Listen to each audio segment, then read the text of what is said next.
El día de hoy me acompaña el doctor Lester López, quien es director del Centro de Salud Edgar Lang y con quien vamos a conversar sobre prevención de enfermedades que se pueden originar con la llegada del invierno. ¿Qué tal, doctor? ¿Cómo está? Bienvenido. Bueno, muchas gracias por la invitación, ¿verdad? Nosotros como Ministerio de Salud siempre estamos en los planes de invierno, que nosotros le llamamos a través del modelo de salud familiar y comunitario en lo que es la atención primaria. Nosotros estamos preparados para atender todas las enfermedades que con esta temporada de invierno se nos pueden desencadenar. Una de las principales enfermedades que nosotros podemos tener son las enfermedades respiratorias, principalmente en las personas más vulnerables que nosotros conocemos, que son niños y adultos mayores. Nosotros a través de las diferentes ESAP, que esto lo conforma, lo que es el médico, el auxiliar y la licenciada de enfermería, se hacen gestiones en conjunto con la comunidad, es decir, parte de la red comunitaria donde se dan charlas educativas en los diferentes círculos o diferentes grupos de trabajo que se realizan con la misma población, es decir, los verdaderos protagonistas son los brigadistas, que son los mismos pobladores de los diferentes sectores. Doctor, además de las enfermedades de vías respiratorias, ¿de qué manera puede afectar el cambio climático, o sea, las lluvias, la salud humana? Recordar que si nosotros tenemos una patología que nos está afectando a cualquiera de nuestros miembros de nuestra familia, vamos a tener dificultades, no solamente en salud, sino también en la salud mental, incluso en la salud ambiental. Algo muy importante que nosotros le recomendamos a nuestra población es que no estemos solamente esperando lo que es la moquera, lo que es la tos, sino también recordar que tenemos, por ejemplo, las enfermedades endémicas, como lo que es el dengue. Si nosotros tenemos en nuestro hogar, no tenemos una adecuada limpieza en nuestro hogar, podemos tener aquellos criaderos donde se puede desencadenar esta enfermedad. Y lo podemos conjugar con lo que son las enfermedades respiratorias. A veces los pacientes llegan a las unidades de salud presentando síntomas como fiebre, dolor en el cuerpo e incluso asociado con enfermedades respiratorias. Entonces esto lo que hace es complicar más al paciente y muchas veces se complica también la familia entera, principalmente en niños pequeños. Si tenemos aquellos niños vulnerables entre las edades de 3 años a 11 años, nosotros estos niños podemos ver, se enfermó el niño de 3 años, hay un niño que tiene 5 años, a los 2 días el niño de 5 años ya está enfermo, con la misma sintomatología que el niño de 3 años presenta. Entonces realmente es principalmente lo que es el prevenir. Nuestro modelo es prevenir las enfermedades. ¿Y cómo la prevenimos? La podemos prevenir con limpieza de nuestros hogares, tratar de que los niños al momento de la lluvia no se estén exponiendo al agua. Muchas veces, nosotros creo que todos fuimos niños, nos encantaba andar bajo la lluvia. Si bien es cierto, es una etapa infantil que todos nosotros vivimos, pero también trae consecuencias de diferentes enfermedades, como las enfermedades respiratorias e incluso enfermedades que se pueden complicar, como son las neumonías. Un paciente, un niño con una neumonía, la podemos tener una neumonía que la podemos tratar en nuestra casa. El paciente llega a la consulta de nuestra unidad de salud y si es ambulatorio, nosotros vemos, si no es una neumonía grave, se manda medicamentos, se le da seguimiento en su casa. Pero a veces estos pacientes se complican y estos pacientes llegan a hospitalizarse y ya más perjudicial para la salud en estos niños. Doctor, además de los niños, ¿qué otras personas están susceptibles o más propensas a enfermarse? Recordarles que siempre los grupos vulnerables, como son los adultos mayores y aquellas personas inmunodeprimidas, es decir, aquellas personas que tienen enfermedades concomitantes que esto hace que la enfermedad ya sea una gripe común. A mí tal vez yo tengo mi sistema inmunológico bien, pero en el caso de alguien de mi familia no lo tiene bien o no tiene las defensas, como dice nuestra población, no tiene buenas defensas, entonces esa paciente se va a complicar. Si a mí me dio leve la enfermedad, pero a mi otra familia puede llegarse a complicar. Por ejemplo, una enfermedad respiratoria, una faringitis común, que solamente se trata con acetaminofén y un antialérgico, por lo que es la moquera, puede complicarse en una neumonía grave. Eso dependiendo del sistema inmune de cada persona. ¿Cómo, doctor, podríamos diferenciar si el paciente padece de una gripe gestacional o si es una gripe ya un poco más complicada?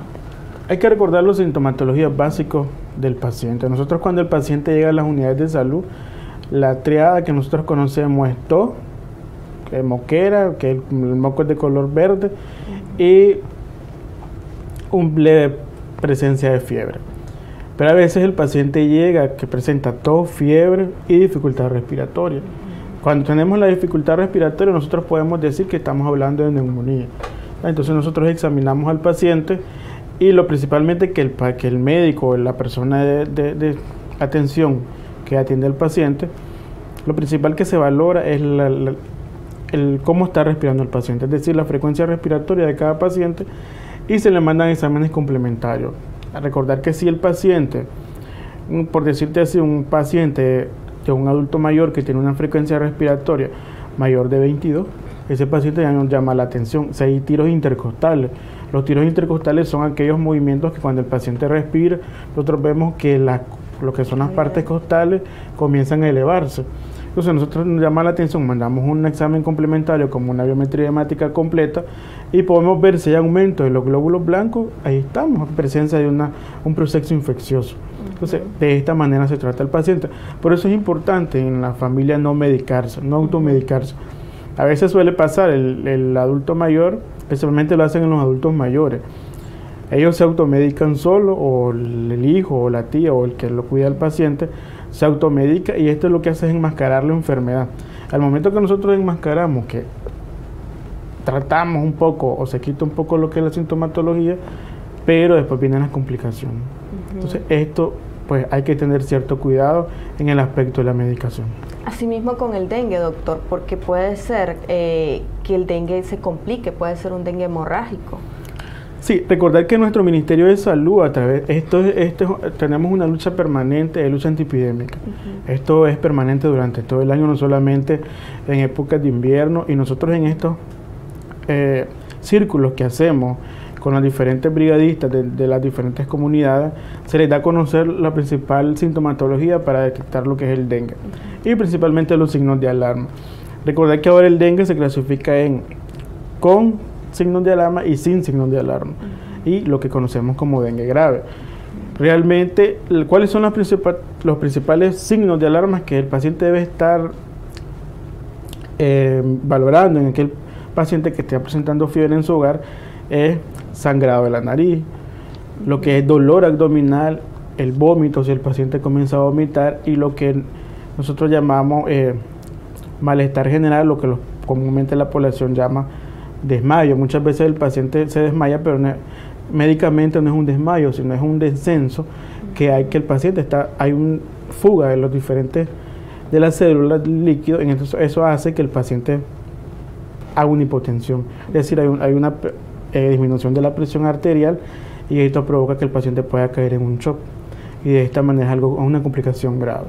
Entonces nosotros podemos ver que el niño o el paciente o el adulto mayor ande deambulando en la casa y tal vez tiene 2 días de haber presentado fiebre, pero el cuarto o quinto día, que son los 2 días más complicados de esta enfermedad o más de vigilancia, el paciente presenta desmayo o incluso puede presentar dolor abdominal o sangrado. Entonces estos son signos que en la casa tenemos que estar atentos para evitar las diferentes complicaciones de los pacientes. Doctor, en este tiempo de las lluvias también vemos la proliferación de las moscas.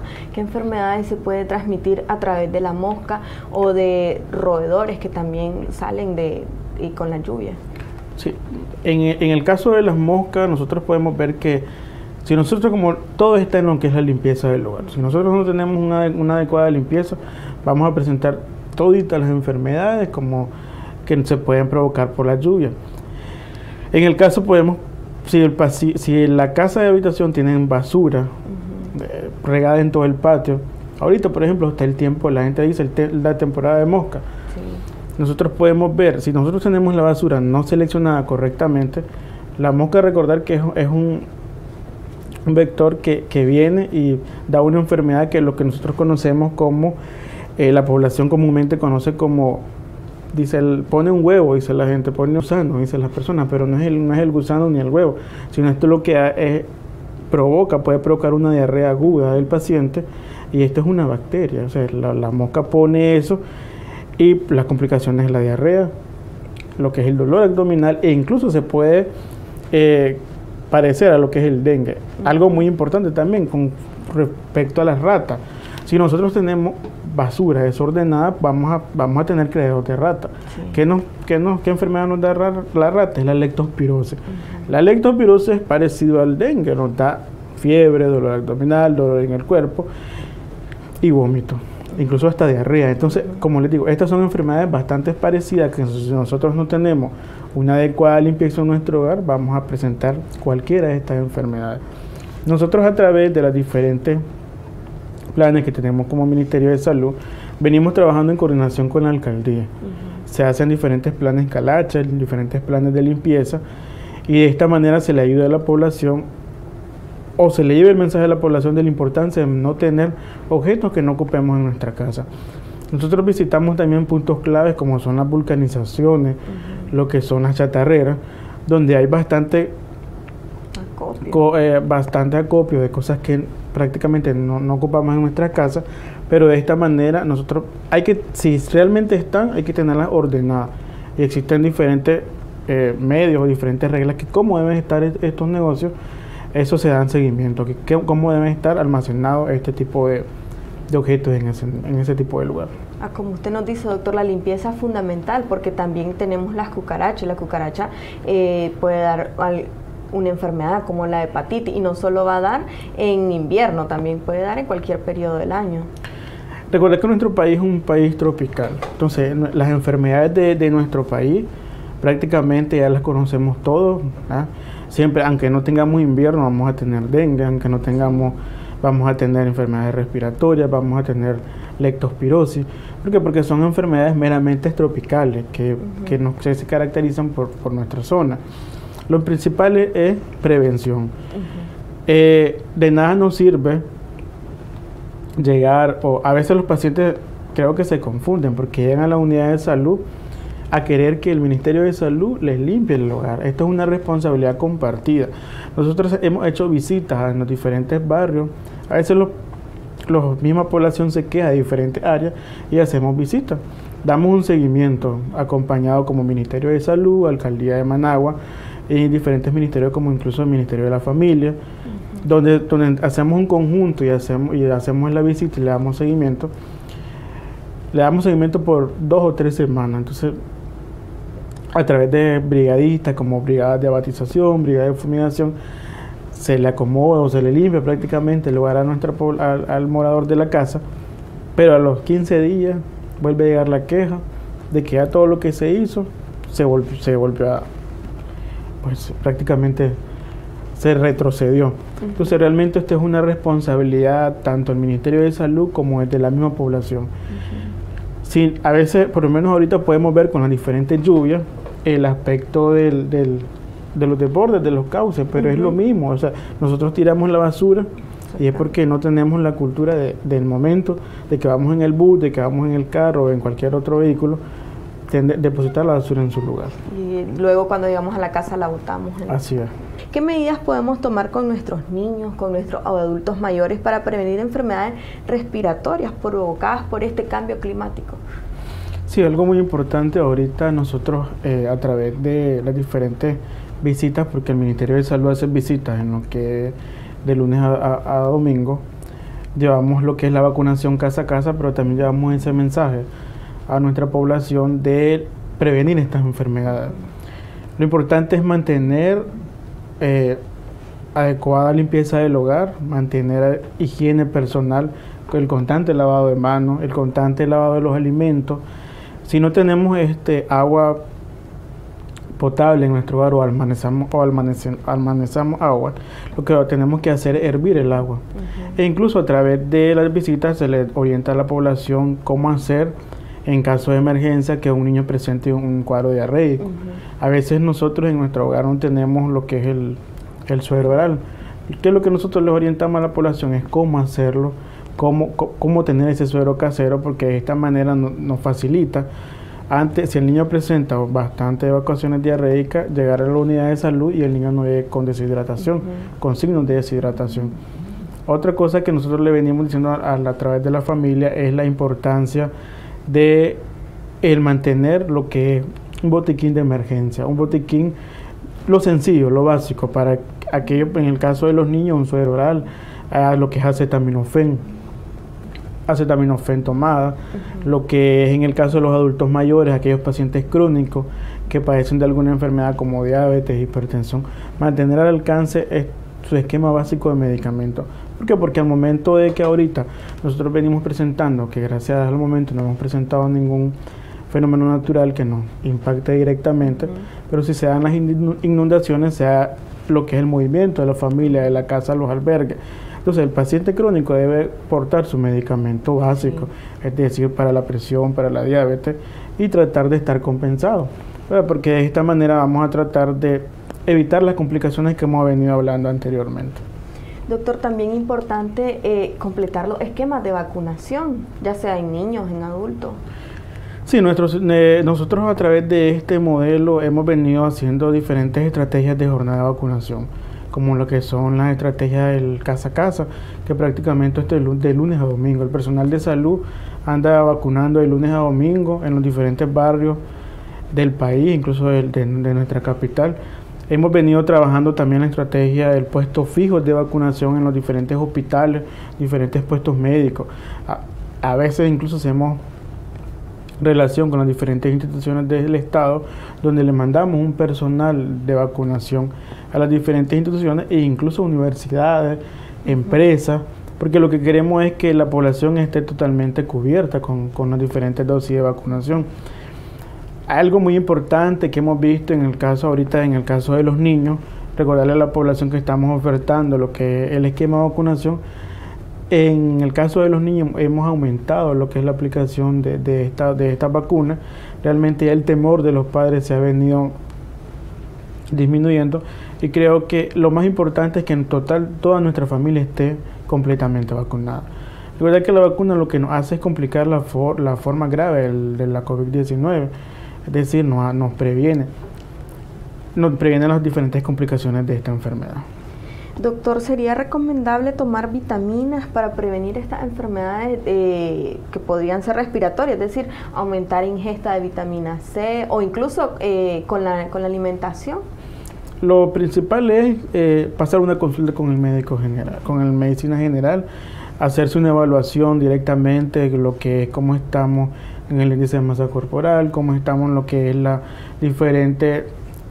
hacer una biometría hemática completa, si tenemos bien el hematócrito, si no presentamos anemia, hacer un examen general de heces para ver si no tenemos parásitos, porque recordar que si tomamos vitaminas y no estamos bien en nuestro organismo, lo que vamos a provocar es un desorden. Entonces lo principal es pasar la consulta, y en las diferentes unidades de salud, que hace que en todas las unidades de salud nosotros contamos con las diferentes especialidades, como es decir, en el aspecto de nutrición. El paciente puede llegar a la unidad de salud y puede ir a una consulta general, pero le puede solicitar al médico general que le dé una referencia con nutrición. Si en este caso, con el caso de pediatría, medicina interna, prácticamente todas las unidades de salud contamos con las especialidades, y de esta manera se es más fácil al paciente llevar una adecuada alimentación y una adecuada cumplir con lo que son los adecuados completos de su esquema de tratamiento en el caso de pacientes crónicos. Doctor, ¿qué medidas podemos tomar para prevenir enfermedades transmitidas por contaminación de agua o por insectos? Sí, nosotros las medidas que siempre decimos es principalmente hervir el agua. Y si almacenamos agua, almacenar el agua donde sea el agua que vamos a tomar, almacenarla en un lugar limpio, y echarle cloro. Nosotros le explicamos a la población de qué manera vamos a purificar el agua, cómo clorarla. Nosotros a través de NACAL incluso hacemos visitas, porque realmente el Ministerio de Salud abarca todo con las diferentes instituciones del Estado, y nosotros hacemos un nivel de clorimetría, es decir, un nivel que nosotros le llamamos muestreo de agua. Esto lo hacemos constantemente en los diferentes barrios, y de esta manera nos damos cuenta qué pozo o qué fuente de agua de NACAL está realmente cumpliendo los requisitos, si realmente el agua está clorada.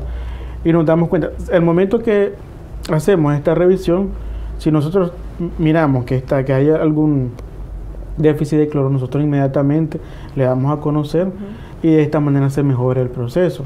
Realmente hemos venido trabajando en conjunto con las diferentes instituciones y esto nos ha ayudado a prevenir muchas enfermedades. Mantienen, como usted nos decía, doctor, nos comentaba, un sistema de vigilancia epidemiológica para las enfermedades. Sí, nosotros contamos con un sistema de epidemiología prácticamente las 24 horas del día, ¿no? Nosotros venimos y analizamos los diferentes datos de las diferentes patologías y de esta manera hacemos los planes de intervención. Es decir, los planes de intervención, qué barrios o qué lugares vamos a entrar a trabajar para evitar que se nos haga un brote de las diferentes enfermedades. Por ejemplo, en el caso de la vacuna, nosotros venimos y trabajamos lo que le llamamos cobertura. Hacemos y sacamos según la población estimada que habita en el barrio, cuántos adultos, cuántos niños, cuántas embarazadas, cuántos adolescentes y cuánta de esa población está ya vacunada y cuánto nos hace falta. De esa manera nosotros llamamos cobertura y decimos, por ejemplo, tomamos la decisión, el barrio Germán Pomares tiene el 95% de cobertura, pero el barrio San Judas tiene el 85%, entonces vamos a entrar al barrio San Judas para tratar de abarcar toda la población de ese barrio. Importante, doctor, recalcarle a la población no automedicarse, hacer uso del sistema de salud. Tenemos las clínicas móviles, los centros de salud. Sí, realmente las ferias de salud venimos trabajando de lunes a sábado, hay móviles, hay consultas. Las ferias de salud ahora son integrales, van los médicos especialistas y los puestos médicos y los centros de salud y hospitales están totalmente equipados para atender las diferentes enfermedades que nuestra población presenta.